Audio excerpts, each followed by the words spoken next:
DeWanna Bonner is an absolute legend. And this is one of the lowest of the low things that I've seen in sports. She vanished. No warning, no press conference, no injury report. Just gone. DeWanna Bonner, a 5-time All-Star, 2-time champ, and the veteran leader brought in to anchor a championship run, disappeared from the Indiana Fever lineup without a trace, and at first everyone gave her grace. Fans flooded social media with support, worried it was something serious, a family emergency maybe, a health scare. No one wanted to assume the worst. But deep down, something didn't sit right. Then came the rumors, then the silence, then the truth. She didn't want to be there. And suddenly, that hero's welcome turned into heartbreak. When DeWanna signed with the team, she said at this point in her career, she's playing for championships and obviously have championship experience in those veterans they brought in. How much does that get to add to the culture or just what it takes to win at a high level? Yeah, I mean, DB has been tremendous. Like, she's such a selfless leader. Like, she's here to win. She says that, but she really means it. The leader they trusted, the one brought in to mentor Caitlin Clark, to set the tone, to chase one more ring, walked away not because she couldn't, but because she wouldn't. Or at least, that's how it looked. But what really happened? Why did DeWanna Bonner pull away from one of the WNBA's most hyped rosters? And why might that decision actually help the team more than anyone expected? Let's break it down. When DeWanna Bonner signed with the Indiana Fever, it felt like the final piece of a puzzle clicking into place. A proven winner with a 15-year resume, championship experience, and a reputation for leading both on and off the court. She wasn't just a free agent signing. And also joining a team that's just impressive. I think everybody's seen the second half of their season, and it was an unbelievable season. And I just felt like they had a dynamic core, and I just wanted to be another puzzle piece into what they had. And hopefully I can give my knowledge, my leadership, and give it to these young players. So when I retire, they can pass it along. So I feel like they're young, but I also feel like they're a great young. They don't need too much coaching and too much leadership. They kind of figure it out themselves, and I'm just hoping that I can add to it and make basketball a little easier for them, and as well they can make it a little easier for me. She was the veteran presence a young, talented team like Indiana desperately needed. Caitlin Clark, still adjusting to the professional spotlight, called Bonner selfless. Coaches praised her leadership.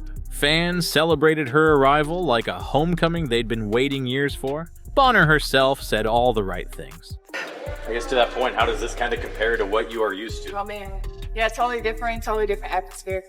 The support here has been just phenomenal. I really can't go anywhere. I've been here like a week and a half, and everywhere I go, it's just like, we're excited for the season. Thank you for being here. So it's been really, really refreshing. And you get that on the streets? I'm sorry? You get that on the streets? Yeah, everywhere I go, it's just, can't even go to the grocery store without someone saying how excited they are. So it's just been really refreshing. I'm excited to be here. She talked about chasing one more title. She talked about mentorship. She said she wanted to help guide the next generation, to leave something behind that would last longer than her playing career. And the Fever, who had just come off a late season surge into playoff contention, believed her. So did everyone else. Her jersey sold out. Fans packed Gainbridge Fieldhouse to see her and Caitlin share the floor. The Fever's energy was electric. This wasn't a rebuild. This was a run, and Bonner was supposed to lead it. But that spark didn't last. It didn't take long for the glow to fade. DeWanna Bonner hit the court with sky-high expectations, but the performance just wasn't there. In her first games with the Fever, she averaged just 7 points per game. That was less than half of her previous season's output. I don't know what Stephanie White's doing exactly. I don't have a clue. Again, I don't know what the identity of this team is. I really don't. It seems like they play a different way every game. One could say, well, that's her game plan. She's game planning for each team.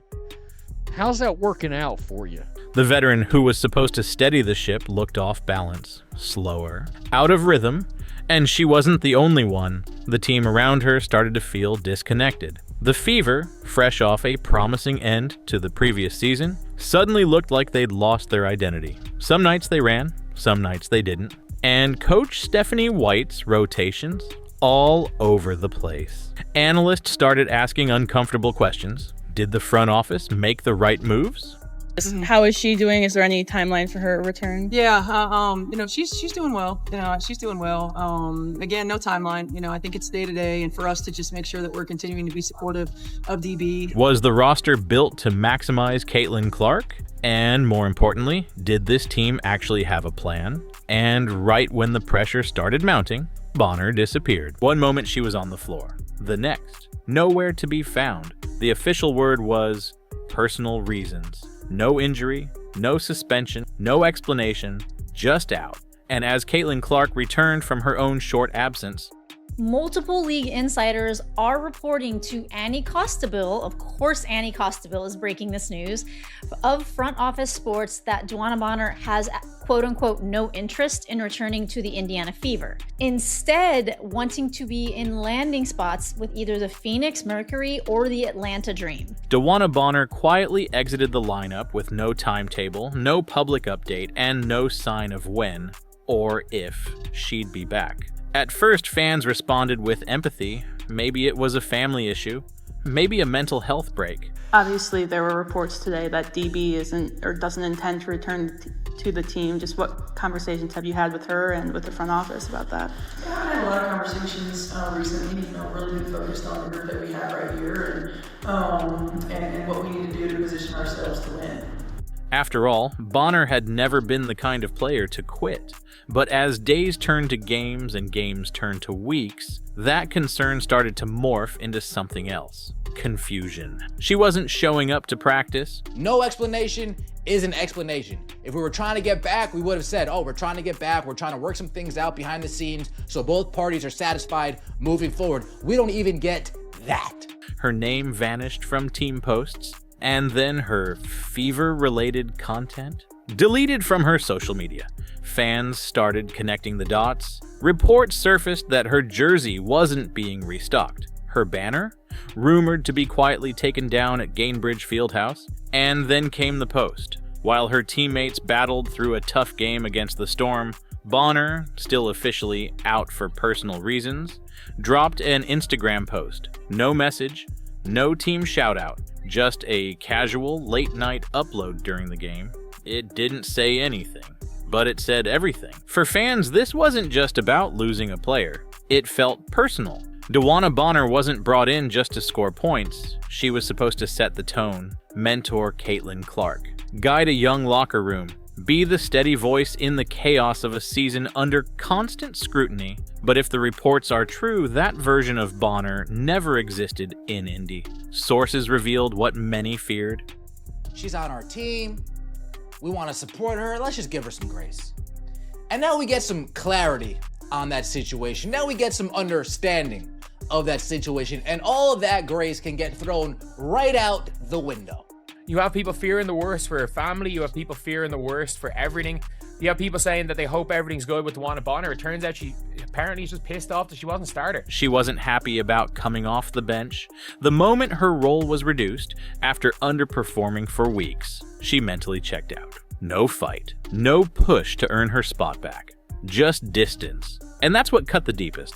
While fans were hoping she was okay, bracing for some personal tragedy, Bonner was reportedly just done. She posted it during the game at like 11 p.m.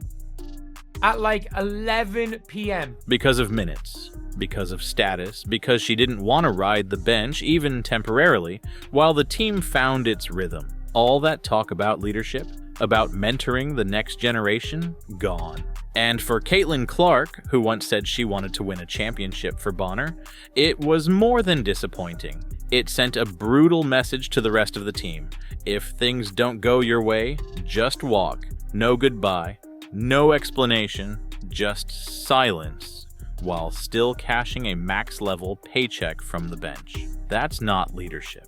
That's quitting. On the surface, it looked like a basketball decision, but beneath it, things were murkier. You guys remember what Alyssa Thomas said about the Indiana Fever fan base last year? And all the things that she heard coming from this fan base last year? That's off. You guys remember what Alyssa Thomas said about the Angel Reese Chicago Sky sham investigation, right? Oh, if Angel says she heard it, then we believe that she heard it. That's off, right? Right. Losing minutes, and feeling disconnected from the system, and suddenly it's not just about basketball anymore. It's about comfort. It's about respect. It's about feeling wanted. Was Thomas in her ear, reminding her of the way this market treated her last year? Did that influence Bonner's decision to bail instead of battle through a rough stretch? We don't know for sure. But the timing, the silence, the quick disengagement, it all raises questions. And when chemistry's off, when trust breaks down behind the scenes, even champions can decide it's not worth it. At a certain point, there's no fixing it. Once the reports were out and Bonner's silence continued, the Fever's options shrank fast. This wasn't a situation they could spin. Not to fans, not to the locker room, not even to the media. DeWanna Bonner was still on the roster, still being paid, still officially out for personal reasons. But she wasn't coming back. And the team knew it. They had two options. Trade her, which, let's be real, wasn't happening. Everyone in the league knew she wanted out, and her value had tanked. Or waive her. Cut their losses, clear the cap space, and move forward. This opens up a lot for the Indiana Fever, as well as them having to scramble for what they're going to do next, because as I'm sure many of you know, Damiris Dantas, who is she is part of the front court of the Indiana Fever. She will be gone from the team after tonight's game against the Seattle Storm. So that's what they did. Within 24 hours of the reports surfacing, the Fever waived DeWanna Bonner. No farewell post, no final statement, just gone. A clean break. But the damage lingered, because this wasn't just about one player. Bonner's exit triggered a chain reaction.